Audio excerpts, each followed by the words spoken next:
E nosso estudo de hoje está na segunda epístola a Timóteo, capítulo 2, versículo 24.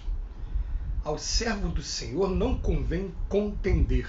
Emmanuel vem comentar na lição 98, evita contender. Foge aos que buscam demanda no serviço do Senhor. Não estão eles à procura de claridade divina para o coração, apenas disputam louvor e destaque no terreno das considerações passageiras. Analisando as letras sagradas, não atraem recursos necessários à própria iluminação, e sim os meios de se evidenciarem ao personalismo inferior. Combatem os semelhantes que lhes não adotam a cartilha particular, atiram-se contra os serviços que lhes não guardam o controle direto, não colaboram senão do vértice para a base, não enxergam vantagem senão nas tarefas de que eles mesmos se incumbem. Estimam as longas discussões a propósito de colocação de uma vírgula e perdem dias imensos para descobrir as contradições aparentes dos escritores consagrados ao ideal de Jesus. Jamais dispõem de tempo para o serviço de humildade cristã, interessados que se acham na evidência pessoal. Encontram sempre grande estranheza na conjugação dos verbos ajudar, perdoar e servir. Fixam invariavelmente na zona imperfeita da humanidade e trazem as orragues nas mãos pelo mau gosto de ver gastado. Contendem acerca de todas as particularidades da edificação evangélica e, quando surgem perspectivas de acordo construtivo, criam novos motivos de perturbação. Os que se incorporam ao Evangelho Salvador por espírito de contenda são dos maiores e dos mais sutis adversários do reino de Deus. É indispensável a vigilância do perispírito a fim de que... É indispensável a vigilância do aprendiz a fim de que se não perca no desvario das palavras contundentes e inúteis. Não estamos convocados a querelar, e sim a servir e a aprender com o Mestre. Nem fomos chamados à entronização do eu, mas sim a cumprir os desígnios superiores na construção do reino divino em nós. É um fato notório que, conforme a pessoa começa a estudar a doutrina espírita, e a gente sabe que através do processo evolutivo a gente desenvolve normalmente, de regra, a inteligência primeiro, para depois desenvolver a moralidade compatível com a inteligência que você tem. Então o que acontece? No primeiro momento, você adquire inteligência, ainda mais carregado de egoísmo e de orgulho, ele vai trazer uma certa soberba para a pessoa achando que ela sabe muito mais, e muitas das vezes vai estar realmente sabendo, mas utilizando aquilo como um título, né, para estar mostrando para todas as pessoas que sabem mais, que detêm mais conhecimento do poder. É claro que o Emmanuel, aqui no texto de hoje, ele está falando mais especificamente àqueles que estão envolvidos com a tarefa do trabalho, com a tarefa da divulgação doutrinária. E os espíritos não cansam de dizer para a gente, eles falam para a gente que o melhor orador, se tratando de preceitos religiosos, é aquele que fala de maneira fácil e que fala de maneira direta à razão e ao sentimento dos ouvintes, das pessoas que estão ouvindo. Então, aconselho a gente a evitar usar palavras muito rebuscadas quando estiver fazendo uma exposição oral. Algumas vezes a gente até entende que nos livros, um espírito como o André Luiz vai escrever de ciência para homem de ciência, ele vai escrever algumas palavras que normalmente quem não é da área vai estranhar, assim como eu, por exemplo, sou da área do direito e tem palavras que são peculiares só ao ramo do direito. Então a gente vai encontrar livros da Joana de Ângeles também com literatura difícil, porque é uma literatura direcionada para psiquiatras, psicólogos, pessoas que trabalham naquele ramo.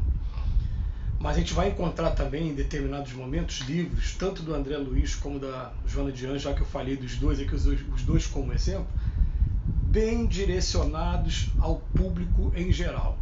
A Joana de Ângeles, então, de um tempo para cá, tomou até o cuidado de ela mesma, no próprio livro, pegar as palavras e colocar o significado do lado, porque as reclamações eram grandes de ter que toda hora ir no dicionário. Eu sou uma pessoa que, por exemplo, né, se ela numa página ela usou 3 palavras que eu não conheço, eu ia no dicionário para buscar aquilo ali e tentar entender. E às vezes ela falava o nome de um cientista, eu queria saber a biografia do cientista, nem colocava no Google, queria saber, né? É uma mania nossa em relação aos nossos estudos. Mas ele vem falando aqui para a gente que essas contendas, essas disputas verbais. E acontece muito, não precisa ir para outras religiões, não. Acontece muito no meio espírita. Eu já vi umas discussões no meio espírita que eu falei, meu Deus, isso não vai levar a lugar nenhum, a nada. Eu posso dar até alguns exemplos aqui pra gente. Se Chico Xavier é a reencarnação ou não de Kardec. Uma vez eu vi um amigo que ele veio falar, primeiro que esse tipo de discurso já não é doutrina espírita, isso é de responsabilidade exclusiva daquele que pronunciou e que fica aí para análise de todo mundo. Eu sei que o Emmanuel, algumas vezes que ele falou de reencarnação passada, ele trouxe alguns nomes, mas ao mesmo tempo ele trouxe o contexto moral para a gente entender por que ele quis trazer aquelas reencarnações. Né? Ele dizia que ele foi um senador e por conta da conduta dele, na outra ele foi um escravo, querendo explicar lei de causa e efeito, mas não por ser simples oráculo da vida dos outros, querer dizer quem foi reencarnação de quem. Então isso para a gente, com toda aqui humildade na nossa opinião, né, não é doutrina espírita. A doutrina espírita é, como diz no Evangelho segundo o Espiritismo na introdução, é todo conceito de cunho exclusivamente moral, trazido por diversos espíritos através de diversos médios, um concordando com o outro. Essa é a autoridade da doutrina espírita. Então, uma outra coisa também, uma vez eu vi discursos sobre o perispírito, que o perispírito é isso, que a memória é aquilo e tal. Eu falei, tá bom, mas eu só falei, olha, por enquanto eu fico com o que o Kardec disse e com o que alguns autores mais próximos disseram, mas enquanto o perispírito não for uma coisa palpável e que eu possa ver, igual a capa desse livro, dizer que a capa desse livro é laranja com vermelho, branco, preto e branco, né? Enquanto eu não puder fazer isso de maneira mais clara, eu vou ficar com esse estudo de maneira superficial, porque eu queria aprofundar, só vai dar pretensão aqui, alimentar o meu ego e a minha vaidade, querendo dizer que eu sei mais do que os outros, quando na verdade as mensagens com relação à doutrina espírita, elas são muito melhores quando elas chegam ao coração e despertam naquela pessoa que está ouvindo o interesse em praticar os seus conceitos morais. Esse é o objetivo todo da doutrina espírita. Você vê que o Evangelho segundo o Espiritismo tem a preocupação com as questões morais. Por quê? Eles querem adaptar essa linguagem, porque traz palavras que não são palavras muito convencionais. Por exemplo, a gente não usa normalmente no nosso meio a palavra contenda, contender. A gente vai usar discussão, vai usar, né, outras palavras, mas tem palavras que realmente, assim, no dia a dia, a gente não tem o costume de usar. Então o que a doutrina espírita veio fazer? Veio pegar esses questionamentos aí que estão no Evangelho e tornar uma linguagem mais simples, tirar o véu que está por trás das letras, para que a gente possa se enxergar ali. A gente fala, peraí, não, então eu sou um dos personagens aqui que está sendo cobrado. Eu ainda não faço isso, eu já consigo fazer isso mais ou menos. Às vezes eu faço, às vezes eu não faço. E começar a analisar, peraí, quando eu faço, olha como é que eu me sinto bem. Eu posso até não estar sendo aceito no meu meio, mas eu estou me sentindo bem, com a minha consciência tranquila, porque eu estou fazendo. Né? Porque às vezes a pessoa até fica com depressão por ter agido da maneira correta, mas está sendo cobrado pelo meio que deveria agir de uma outra maneira. Você foi covarde, você deveria ter revidado. Ele não revidou.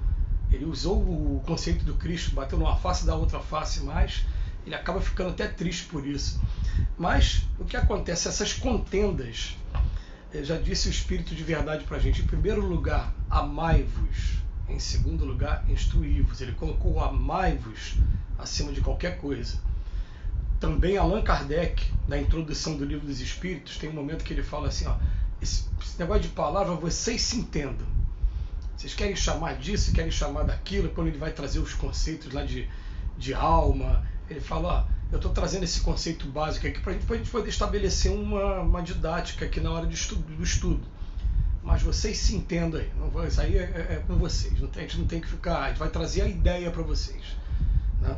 Então, às vezes a gente fica, o palestrante usou aquela palavra ou aquela palavra, não, é muito melhor às vezes ele usar a palavra que nem seja tão ideal assim, mas pelo menos atingiu o coração, pelo menos despertou aquela pessoa para que aquela pessoa tomasse o caminho do Evangelho. E a gente vai perceber o seguinte, que existe sim a preleção pública, mas essas preleções privadas, quando a gente tem a oportunidade de conversar com alguém que está querendo desabafar um problema e trazer um conceito espírita, elas vão ter muito mais eficácia do que muitas das vezes aquelas preleções públicas. Então, vamos começar a tomar cuidado com a forma que a gente entra em contendas com os nossos companheiros.